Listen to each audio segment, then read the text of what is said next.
మన ప్రభువైన యేసుక్రీస్తు శుభనామములో మొదటిగా దేవాది దేవుని కొందనాలు తెలియజేసుకుంటా ఉన్నానండి. నాకు ఈ సమయం అనుగ్రహించిన మరి స్థానిక దైవజనురాలు కమలమ్మ గారికి, అదే రీతిగా నా వెనుకున్న దైవదాసులకు, చక్కని అధ్యక్షతను నడిపించిన దిలీప్ కుమార్కి ప్రత్యేకమైన వందనాలు. నాకంటే ముందు మరి వర్తమానం అందించి వెళ్ళిన జోనతన్ సమీలయ్య గారికి, సోన్ రాజయ్య గారికి, అదే రీతిగా మరి మొదట్లో నుండే మన మధ్యకు వచ్చి చక్కని వర్తమానాలు, ప్రోత్సాహకరమైన మాటలు అందించిన సమీలయ్య గారికి ప్రత్యేకమైన వందనాలు. మరి చక్కని సౌండ్ సిస్టమ్, ఆర్కెస్ట్రా ఇచ్చిన వారికి కూడా ప్రత్యేకమైన వందనాలు. దేవుని యొక్క వాక్యం చదువుకుందాం. చూడండి, పిలిపిలకు రాసిన పత్రిక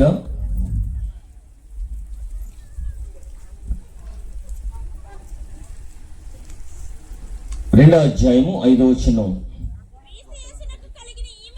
క్రీస్తు యేసునకు కలిగిన ఈ మనసు మీరును కలిగి ఉండండి అని దైవజనులు జోనతన్ సమీలయ్య గారు ఆ యొక్క పిలిపి సంఘాన్ని గురించి మాట్లాడుతూ, ఈ మాట ఎందుకు చెప్పాను అంటే, మరి ఆయన ఒక మాట నేను ఒక మాట చెప్తే ఇక్కడ ఎట్లా ఉంటుంది అంటే గడబిడైపోతుంది. అందుకని దేవుని యొక్క వాక్యంలో నుంచి మరి కొన్ని ఆత్మీయ సత్యాలను ఉండాలి. ఈ మనస్సు అనేది దాన్ని అధ్యయనం చేస్తే ఒక ఆలోచన పుట్టాలన్నా, ఒక భావోద్వేగం పుట్టాలన్నా ఎక్కడి నుంచి పుడుతుంది అని అంటే, ఆలోచన, ఒక మనిషి నడవాలన్నా ఒక ఆలోచన విధానం మీదే ఒక ప్రణాళిక ఏర్పాటు చేసుకోవాలంటే అది మనస్సు మీద ఆధారపడింది. అందుకని దేవుని యొక్క వాక్యం సెలవిస్తూ ఉంది. మరి దేవదాసులు ఎన్నో ఆత్మీయ సత్యాలను మనకి అందించి వెళ్ళారు. తిరిగి దేవుని దాసురాలు కమలమ్మ గారు కూడా మరి ఆ యొక్క సాక్ష్యంలో చెప్తూ, నేను ఇక్కడ ఒంటరిగా ఉంటున్నాను, నాకు దిక్కు ఎవరూ లేరు అని ఆయన సన్నిధిలో మొరపెట్టినప్పుడు ప్రభు వారితో మాట్లాడారు. వాస్తవంగా మరి దిలీప్ కుమార్ గారు చెప్పినప్పుడు 2006 సంవత్సరంలో కన్నవారిని ఉన్నవారిని వదిలిపెట్టి ఆయన పిలుపు అందుకొని ఈ ఆలపాడు గ్రామానికి దైవ సేవకులు నడిపించబడ్డారు. దేని కొరకు అనంటే, ఆయన కష్టజీవి, పని అన్ని కోణాల్లో కూడా చేయగలిగిన సత్తా ఉన్నాయి, మంచి ఆలోచన విధానం. అయినప్పటికీ కూడా దేని కొరకు ఆయన ఇక్కడికి నడిపించబడ్డారు అంటే, ఆయన పిలుపు అందుకొని, ఆయన వాగ్దానం పొందుకొని, ఎందుకని మరి ఆయన విడిచిపెట్టి వెళ్ళిన ఆ పరిచర్యను అమ్మగారు కొనసాగిస్తూ ఉన్నారు. వాస్తవంగా ఆయన చనిపోయిన తర్వాత 1 వారం మాత్రమే ఇక్కడ పరిచర్య నిలిపివేయబడింది. ఎందుకంటే మైల్లో ఉన్నారు అని చెప్పిన తర్వాత ఆ 1 వారం మాత్రమే ఈ 20 సంవత్సరాల్లో పరిచర్య మాత్రము 1 వారం మాత్రమే నిలిపివేయబడింది. తర్వాత కొనసాగించుకుంటూ నాటు నుండి నేటి వరకు కూడా పరిచర్య కొనసాగి. ఎందుకంటే దేవుడు ఏ విషయంలో ఈ యొక్క పరిచర్యను కొనసాగిస్తూ ఉన్నాడు అంటే, మరి దైవదాసురాలని బలపరుస్తూ అందిస్తున్న మాటలు మనం చూస్తూ ఉన్నట్లయితే,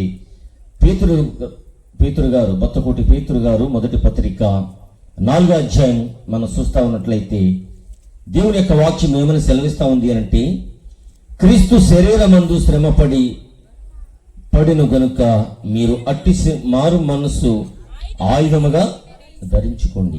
అట్టి మనస్సు ఆయుధముగా ధరించుకోండి. క్రీస్తు యేసునకు కలిగి ఈ మనస్సు మీరు కలిగి ఉండండి. అంటే ఎట్టి మనస్సు అంటే ఆయన అంటున్నాడు, క్రీస్తు శరీరమందు శ్రమపడిన గనుక మీరు అట్టి మనస్సును ఆయుధముగా ధరించుకోండి. శరీరధారంగా ఉన్నప్పుడు మనము అట్టి చదవలేదా? అట్టి మనస్సు మీరు ధరించుకోండి. ఎందుకనంటే ఆయన శరీరంతో ఉన్నప్పుడు, ఏమండి, ఆయన శరీరధారిగా ఉన్నప్పుడు ఎంతో శ్రమ పడినట్లుగా మనం చూస్తా ఉన్నాం. ఏమండి, శ్రమ స్థానికంగా మరి సంఘ బిడ్డలు కూడా ఈ పరిసరాలు ఎంతగానో శ్రమ పడ్డారు. ఎందుకనంటే వారు ఏక మనసు ఏకాత్మతో వారు మరి అన్య భావంగా, ఏమంటే దేవుని సేవకుని మీద గౌరవంతో, దేవుని మీద ప్రేమతో. చూడండి, మరి అట్టి శ్రమను మనం కలుగుంటున్నామా?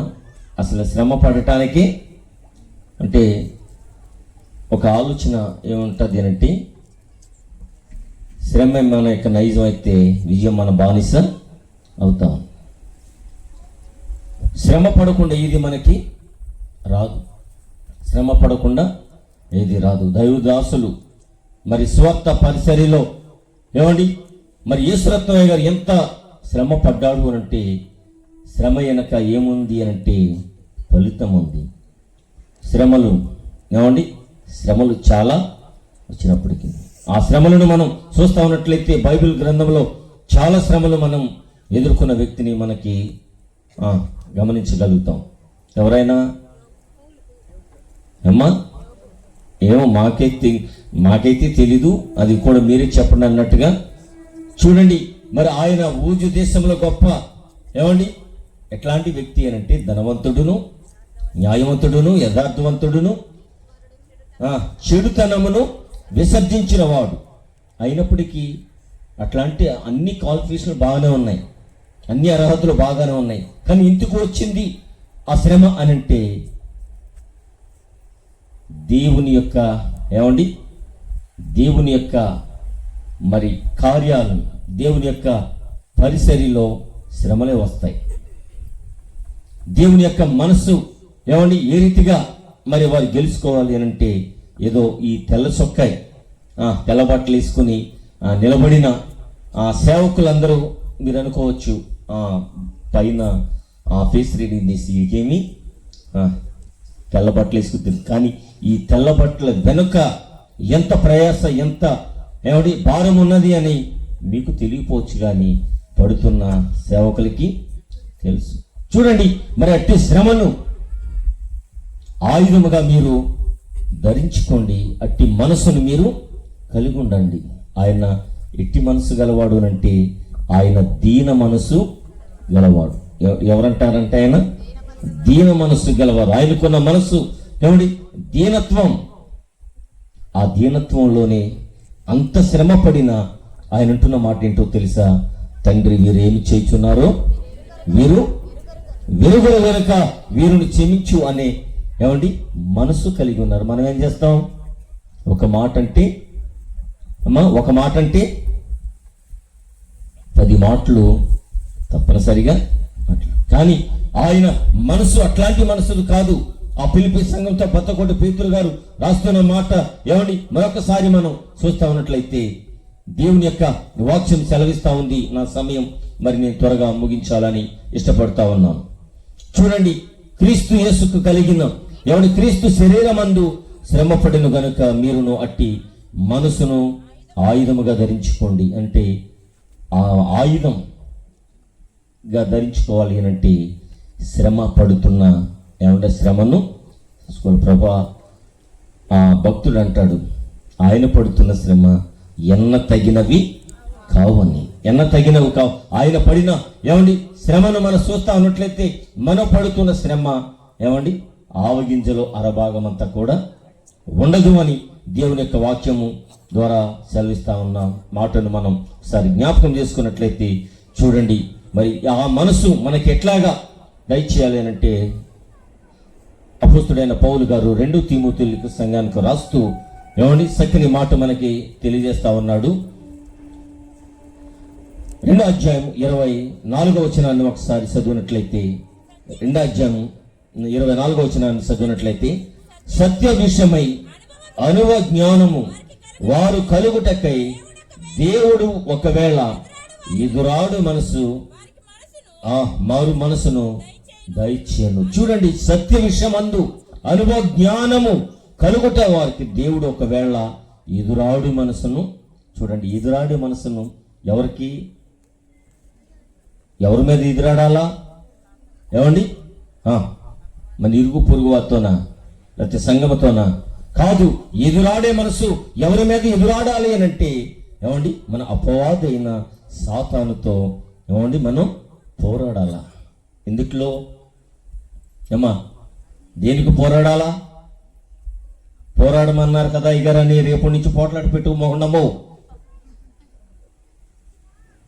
మనం పోరాడుతున్నది ఎవరితోనంటే లోకనాథులతోనూ, ఏమండి, అంధకార శక్తులతోనూ. అంధకార శక్తులను మనము ఏమండి పోరాడి గెలిసే ధన్యతను మనకి దేవుడు అనుగ్రహించాడు. ఏమంటే ఆయన శ్రమను పడుతున్న ఏమంటే శ్రమను మనం ఆయుధముగా ధరించుకున్నప్పుడు అట్టి మనసు ఏమండి మనం అంతగానే ఆయన అంటున్న ఈ మాట ఏంటంటే మూలవాక్యంలో క్రీస్తు యేసు కలిగిన ఈ మనస్సు ఏమండి మీరును కలిగి ఉండండి. అనుభవ జ్ఞానముతో ఏమండి మరి ఆ సత్య విషయమందు అనుభవ జ్ఞానముతో ఆయన ఏమండి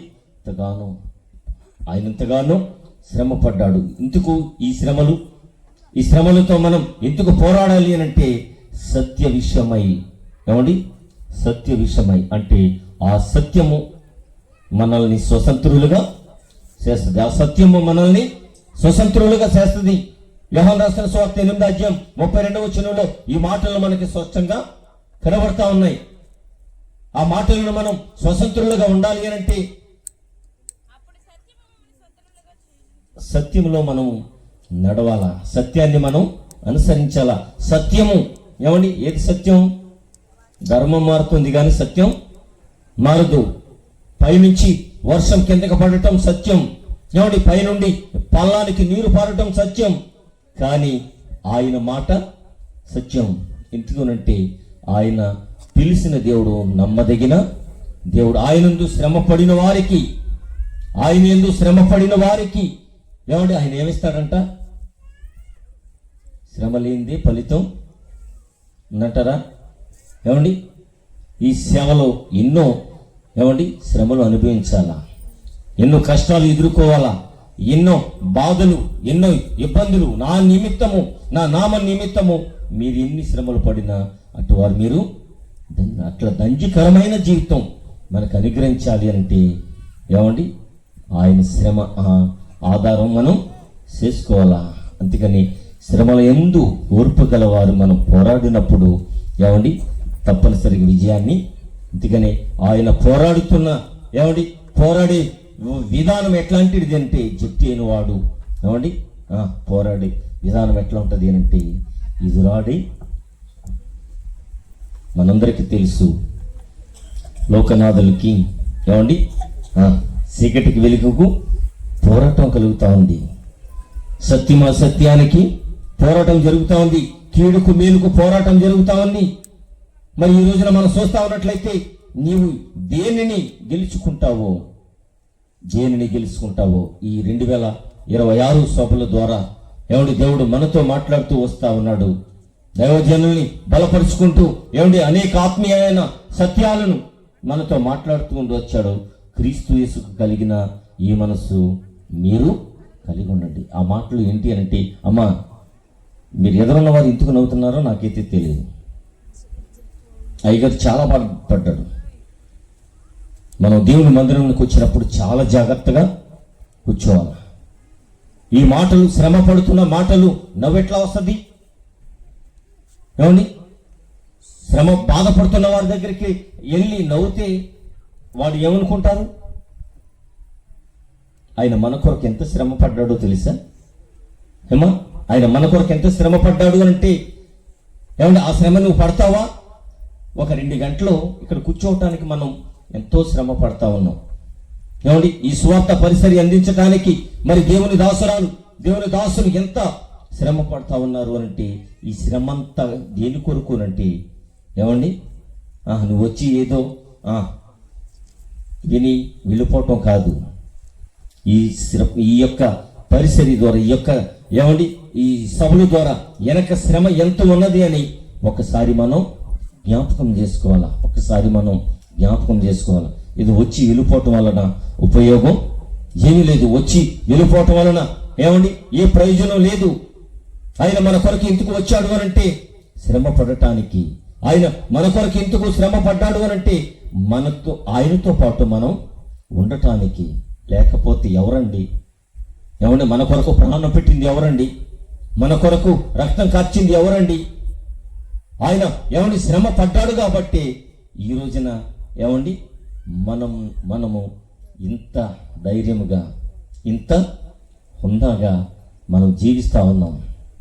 ఇందుకోనంటే ఆయన పొందిన దెబ్బలు, ఆయన పడిన శ్రమను మనం ఒక్కసారి జ్ఞాపకం చేసుకొని, ఆయన శ్రమ పడటం వలన ఏమంటే మనకి ఏం లభించింది అంటే, ఏమండి మనకి ఏం లభించింది అంటే ఏమంటే ఆయనతో ఉండే ధన్యతను లభించింది, ఆయనతో ఉండే అర్హత మనకి లభించింది. నేను ఎందుకు చెప్తా ఉన్నాను అంటే, ఇక్కడ ఉన్న అయ్యగారు చెప్పారు, పాస్ మార్క్ ఎంత? 35, ఫుల్ 100 కాదు 100. కష్టపడితే చదివితే వస్తుందా, లేకపోతే ఏదో 4 గీతలు గీస్తే వస్తుందా? అమ్మా, మిమ్మల్ని చదివించటానికి మీ తల్లిదండ్రులు ఎంత కష్టపడతా ఉన్నారు, ఎంత శ్రమ పడతా ఉన్నారు. మరి మీరు వెళ్ళి ఆ క్లాసుల్లో మీరు చదువుకొని ఈ యొక్క రిజల్ట్ అనగా ఎగ్జామ్స్ వచ్చినప్పుడు మీరు ఎంత టెన్షన్ వస్తుంది? ఇలా నవ్వుతారా? పరీక్షకి వెళ్ళేటప్పుడు పరీక్షలో మనం నిలవాలి అంటే మంచి ఆలోచన మనకి కలిగజేయాలి. దేవుడు మంచి ఆలోచన కలగజేయాలి. ఎందుకంటే నేను శ్రమపడి ఈ యొక్క జాబును సంపాదించుకున్నాను, నేను శ్రమ పడ్డాను, నేను రక్షణ సంపాదించుకున్నానని మీలో ఎవరికైనా ఏమండి అట్లా చెప్పే అర్హత మనం సంపాదించుకోవాలా. ఇక్కడ ఉన్నారు, ఎవరు ప్రార్థన చేశారు? భాస్కర మాస్టర్ గారు. ఏమండి ఇప్పటికీ కూడా ఆయన 11 సంఘాల మీద సెక్రటరీగా, ఏమండి 11 సంఘాలు కాకుండా ఏమండి ఆయన మరి తన యొక్క యవన దశలోనే మారు మనసు పొంది ఏమండి ఒక ఉన్నతమైన ఉపాధ్యాయునిగా వేస్తూ ఎక్కడికి వెళ్ళినా ఫలానా ఊర్లో మా స్టూడెంట్స్ ఉన్నారు అని వారు గర్వంగా చెప్తారు. ఎందుకంటే వారు ఎంతగానో విద్య అభ్యసించి ఎంతో ఏమండి మరి శ్రమపడి అనేక మందిని శ్రమపరచడానికి ఒక కార్య సాధకుడిగా మన మధ్యలో ఉన్నారు. ఎందుకంటే కనీసం ఇట్లా మీటింగ్స్ జరుగుతూ ఉన్నాయని నేను చెప్పలేదు. వారు నా స్టేటస్ చూసి, మా అన్నయ్య ఫోటో చూసి నాకు ఈయన చాలా సన్నిహిత సంబంధం ఉంది, ఎప్పుడు దాకా జరుగుతా ఉన్నాయంటే ఈ రాత్రితో జరుగుతూ ఉన్నప్పుడు పొద్దున్న ఉదయకాల సమయంలో ఫోన్ చేసి తప్పనిసరిగా నేను వస్తాను అని అయ్యారని చెప్పినప్పుడు మీరు తప్పనిసరిగా రండి. చూడండి మరి ఎందుకు అనంటే ఆయన మరి దేవుని సేవకులు ఈ యొక్క గ్రామానికి నడిపించబడి ఏమండి ఆయన ఏమన్నా కాలు మీద కాలేసి కూర్చున్నాడండి.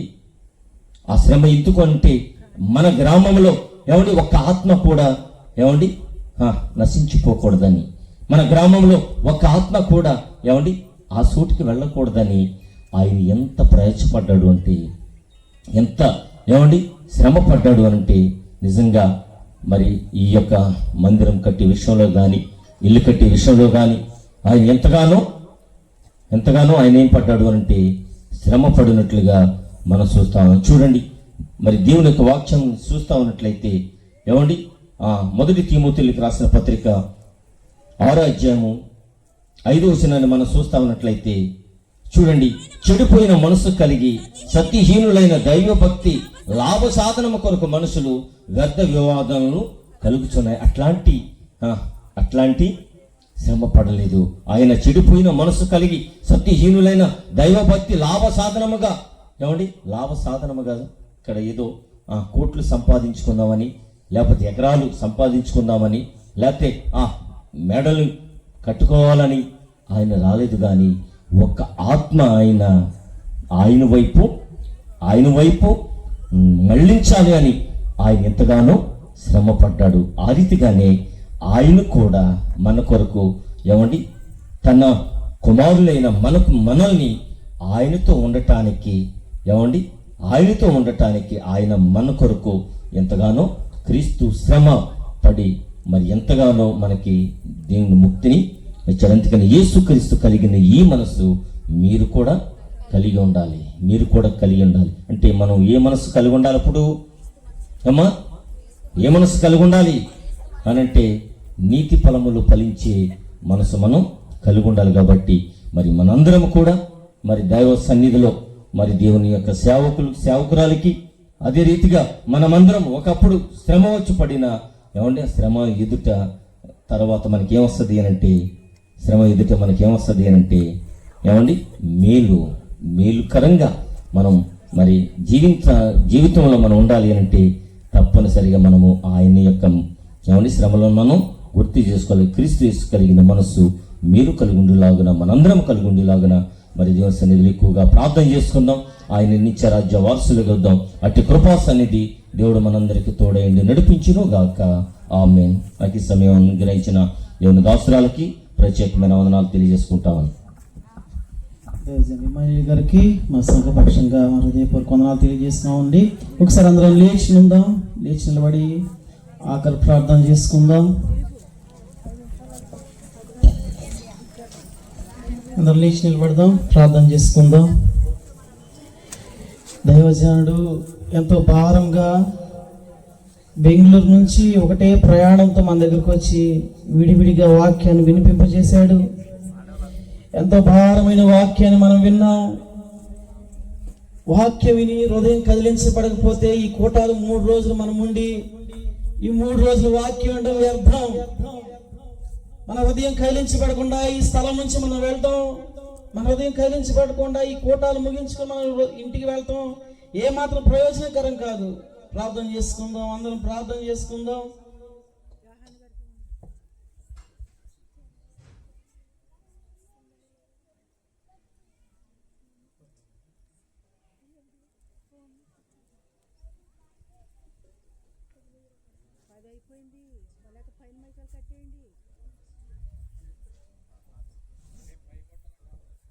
ప్రార్థన చేసుకుంటాం. చాలా సమయం అయింది, ఎక్కువ తగ్గించినాను. ఎక్కువ మైకల్ కడ కట్టే అవసరం అయితే ప్రార్థన చేసుకుందాం. ప్రేమ కలిగిన తండ్రి, దయగలిగిన ప్రభువా నీకు వందనాలు. దేవాన్ని సందులో ప్రార్థన చేస్తున్నాం. ఇంతవరకు మీరు తోడుగా నడిపించారు. అట్లాగే మా తండ్రి నాయన మీరు కృప చూపించారు. ఈ కోడికలు ఇంతవరకు జయకరంగా జరిగించారు. మీకు స్తోత్రాలు. మా ప్రభువా మీ దాసరాలు పడిన ప్రయాసకు దాసరాలు మరి ప్రభువా విడువక ఎన్నంటుండి నడిపించారు. మీకు స్తోత్రాలు. ఈ రాత్రి అందించిన వర్తమానాలు మరి నీరు కట్టి ఫలించినట్టు సహాయం చేయి. 3 దినాలు జరిగిన కొడుకుల కొరకే నీకు వందనాలు. మీరు ఇచ్చిన వాతావరణాన్ని బట్టి నీకు వందనాలు. మీరు జరిగించిన పరిచర్య కొరకే నీకు స్తోత్రాలు. అన్ని విషయాల్లో కూడా మీరే ఉండి నడిపించి కృపను చూపించి మహిమను పొందుతారని యేసు నామమున అడిగి వేడుకుంటున్నాము తండ్రి. ఆమేన్. మన తండ్రి అయిన దేవుని దయ, కుమారుడైన యేసుక్రీస్తు కృప, పరిశుద్ధాత్మ సహవాసం ఎప్పుడు ఎల్లప్పుడూ మనందరికి నిత్యము సదాకాలం తోడై నడిపించును గాక. ఆమేన్. ఒక పల్లవి, ఒక చరణం దేవుని స్తుతించే పాట పాడదాం. మరి ఎందుకంటే సమయం లేదు. దేవుని స్తుతించుడి ఎల్లప్పుడూ.